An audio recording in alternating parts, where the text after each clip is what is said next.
There you go. Hey there.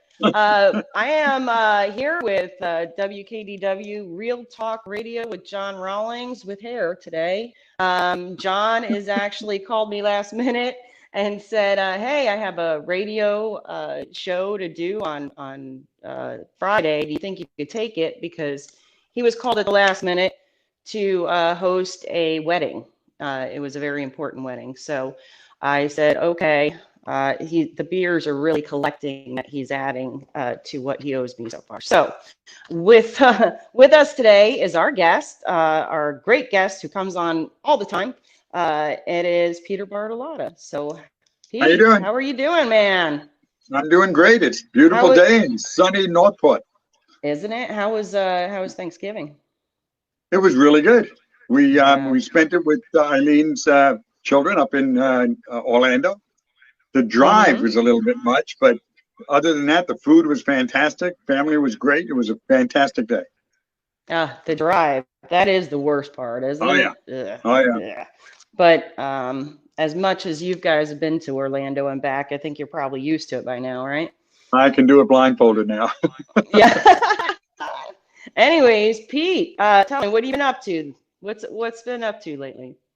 Nothing much. Same old, same old. Keeping an eye on what's going on in Northport. Always So, exciting things. I think the did new you get? city manager looks like he's going to be a winner. I really like A him. lot of, Yeah. I'm hearing really good things about him. Yeah. So I'm looking forward to seeing Northport grow and become the city that it's meant to be. So, did you get to see last month's or last week? I think it was last week's meeting. They did the road and drainage district, and they made a determination to look at expanding what's right now a transfer station for recyclables, being solid waste or sorry waste, yard waste, as well as like plastics and stuff. And they're going to try and expand that area for now waste, now actual trash, to be a a station. So they talked about two things, and the first thing that brought you to my mind right away was the P3. They're Okay. talking about a P3. Wow. Only took Okay. 6 years, right? It's been a Ay while. vey, right? You know, you So, know. anyways, they're go No, ahead. go ahead. Go ahead. Go ahead. Well, that was one thing. They're talking about a P3, so they're talking about trying to get some extra land, and the P3 would be a public entity that actually came in. I believe it'd be like a land lease deal. Of course, there's not everything's really worked out yet, Sure. and they're going to put the infrastructure. So we would own the land, the city would own the land, the corporation would come in, and I assume it would be a land lease.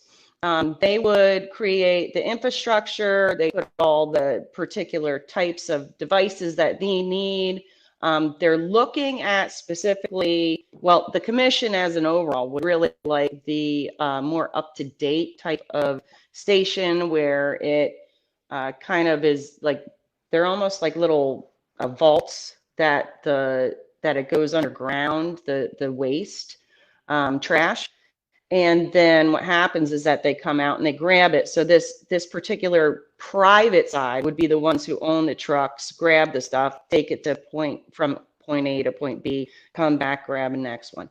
So I just thought that that was pretty wild. Of course, on the other side of things, that station, it's all devils in the details, when you do a contract and they'd Sure. have to make a determination that if they stop services or if they just chose to close up one day, that the land would revert back to the city. But they're talking about it. They're doing their due diligence. They're looking at maybe possibly purchasing properties around the current location, which is out in Yorkshire, which happens Okay. to be our activity center that we are looking at trying to run the water and sewer. So two things run through my mind, and I want to get your opinion on this.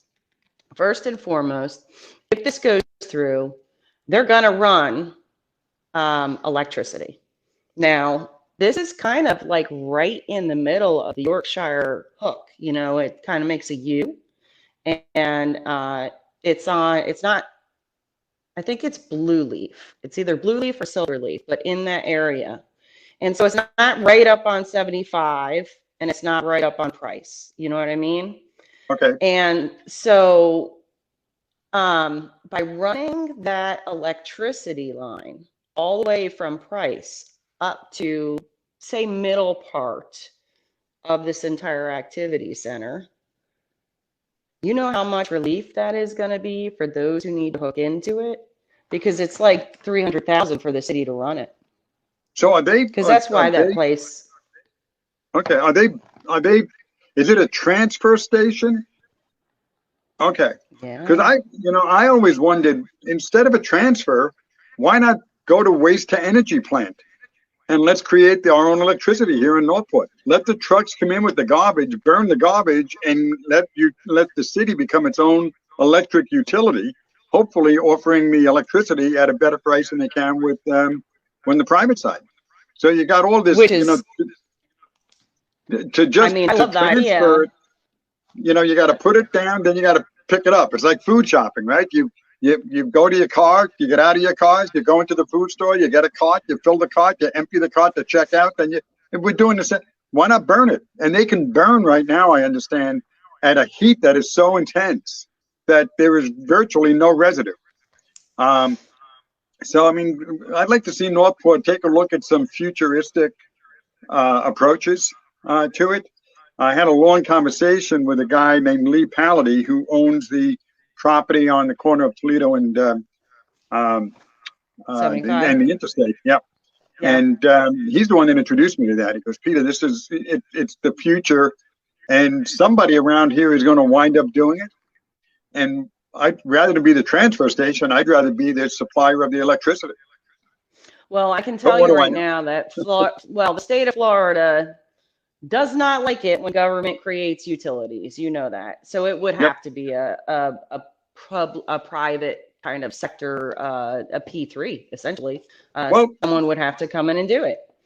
Yeah, and I think an interesting approach to that is forming a co-op.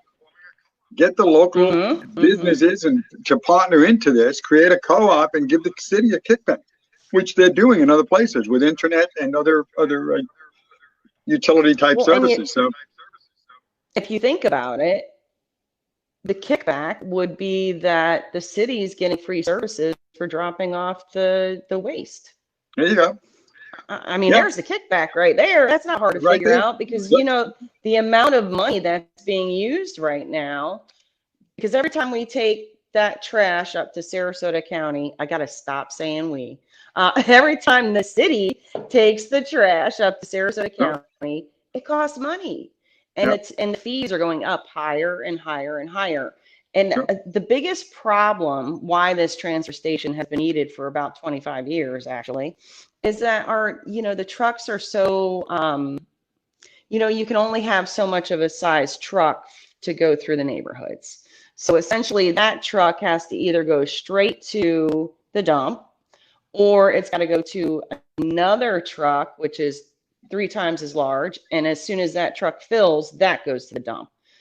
Yeah. Or it has to go to a transfer station where the trucks are continuously flowing, maybe 3 times out of 7 days. So there's different, but if we have to keep going on the road every single day, you see how between the mileage, the cost, more trucks, place is still growing, more people, more infrastructure, capital improvements are not, they're not going to make it. So I don't know. I think, I'm kind of up in the air because the whole idea of trash being out in Yorkshire right around, the lake and the park area really irks me. But if they do something. Yeah, and I think the transfer station the conversation started around that, but take it one step further. What do you do with trash? You basically build mountains on it or bury it, and you hope that over time it's going to, go away. Right. Well, at some point, somebody is going to figure out this is not sustainable. You can't keep doing that unless you start putting, the next thing you know, the transfer station in Northport is shipping all the way up to Tampa. So instead of that, why don't you stop it in Northport? Let everybody bring us their garbage and let us burn it and create energy. And then we can I think the fund Northport. only, you know how me, I have to look at both sides because I love it, but there would have to be a control of how much. I think that you would have to do it just for Northport, but I don't know, you have to determine how much trash do you need to make X amount of energy. Would it be obtainable just by the 2,000 tons a year that we're doing now? Or, oh, it's more than that. I take that back. It's way more than that. But it's an increase, I think they said, of 2,000 a year. Or is it something that you will have to go outside and really look at? And if that's the case, this location may not be the best place. Exactly. This location is based off of getting on the interstate to get to the dump. So and what I'd like to see Northport do is at least have the answer to that question, because that's a great question. But we should have the answer to that, because if it turns out that that is a better solution, then let's invest our money in the future, not in what is ultimately going to, it's not, a transfer station won't sustain itself. At some point, you're going to need more space. So you're just going to keep expanding it where? In a prime location. I mean, that's an activity center. That's our big activity center that everybody talks about, the future. And by the time we get it built, we won't have anything left there, which we've had a tendency in the past couple of years of doing that. We're giving away any of the opportunity we have to build. The best thing I think would be, and the environmentalist, Bill English, if you're listening, don't call me. It's just the concept. What if you took a waste to energy plant and put it on an area of an environmentally sensitive piece of land? Orange Hammock is a good example. There are places there that are not environmentally sensitive. The cattle are eating on it, and they're building berms all over the place with the farmers, and you put it there. What a sign that would be, that you can peacefully coexist and actually create clean energy without disturbing the area, and Northport residents benefit because we have the lowest electrical cost of anywhere in the city. Let's figure out a way to do that. I think that the last that we heard, there was over 200 acres of excess acreage that Swift Mud and them had purchased about within that Orange Hammock, and that they are calling it, shoot, it's at the tip of my tongue, but they're going to sell it. That's the bottom line. They're going to sell it.